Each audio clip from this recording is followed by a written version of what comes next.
Hello, नमस्कार सखींनो. उज्ज्वलाच kitchen कट्ट्यामध्ये आपल्या सर्वांचं मनापासून स्वागत. हे बघा, आज आपण हा पदार्थ बनवणार आहोत. तर हे छान असे खमंग कुरकुरीत आपले हे वामफिश झालेले आहेत. बघा, एकदम कुरकुरीत झालेले आहेत. चवीला पण तेवढेच टेस्टी झालेले आहेत. बघा, बघतानाच वाटत आहेत की एकदम कुरकुरीत, एकदम टेस्टी असे लागतात. आणि हे कसे बनवले त्यासाठी पुढे पूर्ण व्हिडिओ पहा. आणि आवडलं तर थोडं जरी आवडलं ना माझा हा रेसिपी, तर लाईक, शेअर आणि सबस्क्राईब नक्की करा. आणि कसं बनवलं त्यासाठी पुढे व्हिडिओ पहा. तर हे आपण आज फिश बनवणार आहोत. ही वाम आणलेली आहे, मस्त अशी वाम. ही खूप छान लागते, एकदम टेस्टी अशी. त्यासाठी आपल्याला तर फिशसाठी मसाला तयार करायचा आहे. तर त्यासाठी बघा, मी मैदा घेतलेला आहे. त्यात चवीनुसार मीठ घालायचे.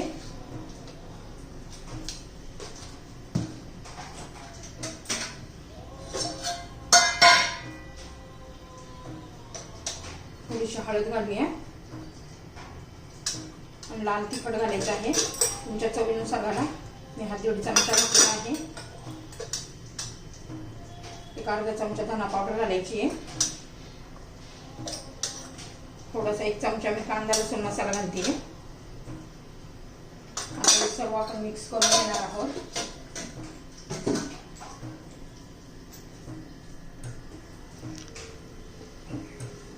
तर हे आता आपण सर्व एकत्र मिक्स करून घेऊया.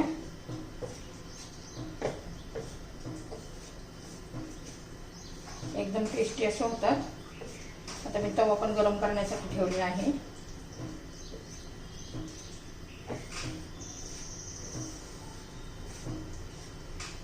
एक सारखा आपला मिक्स झालेला आहे. सगळीकडे व्यवस्थित तिखट मीठ लागलेलं पाहिजे. आता एक माशाचा पीस घ्यायचा आहे. असं सर्वत्र व्यवस्थित घोळून घ्यायचं आहे, मिक्स करून घ्यायचं, लावून घ्यायचे सगळ्या बाजूने.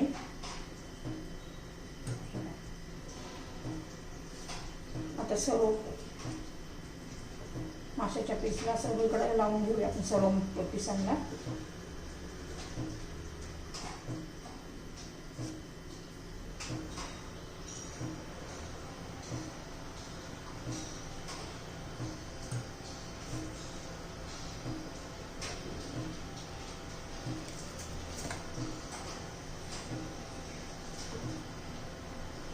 आमच्या घरात आहे वाम, सर्वांना आवडते, एकदम टेस्टी लागते.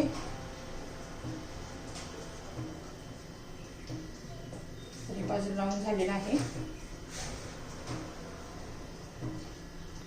तर हे पहा, गॅस एकदम मोठा करायचा नाहीये, एकदम बारीक करायचा आहे. आता सगळीकडे तेल सोडून घेऊया.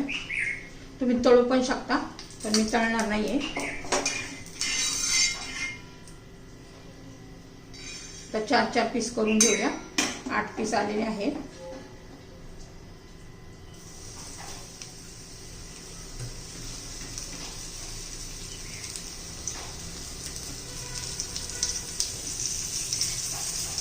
लो फ्लेमवर आपण करून घेणार आहोत मासे. थोडा वेळ लागतो, पण खमंग कुरकुरीत असे होतात.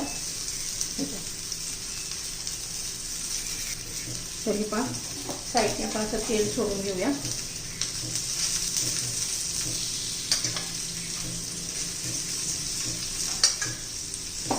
एक 2 मिनिट आपण एका साईडने होऊन घेऊया, कमी गॅसवर.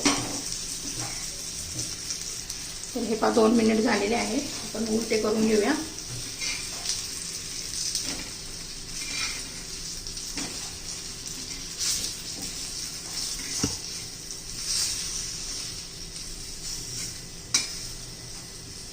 आता पुन्हा दुसऱ्या साईडने 2 मिनिटं. तर ह्या बाजूने पण 2 मिनिटं झालेली आहेत. पुन्हा आपण असं थोडं थोडं सोडून घेऊया हा मसाला. तांदळाचं पीठ पण वापरू शकता, रवा पण वापरू शकता.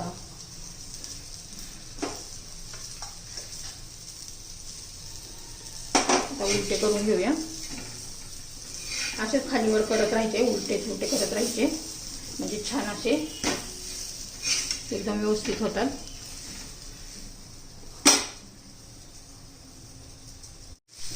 तर हे पहा, थोडंसं अजून तेल सोडूया. आणि छान बघा असे कुरकुरीत झालेले आहेत.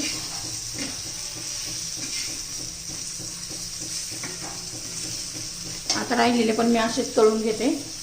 तळून नाही म्हणजे असे फ्राय करून घेते थोडं थोडं तेल टाकून. एकदम टेस्टी असे आपले फिश तयार झालेले आहेत.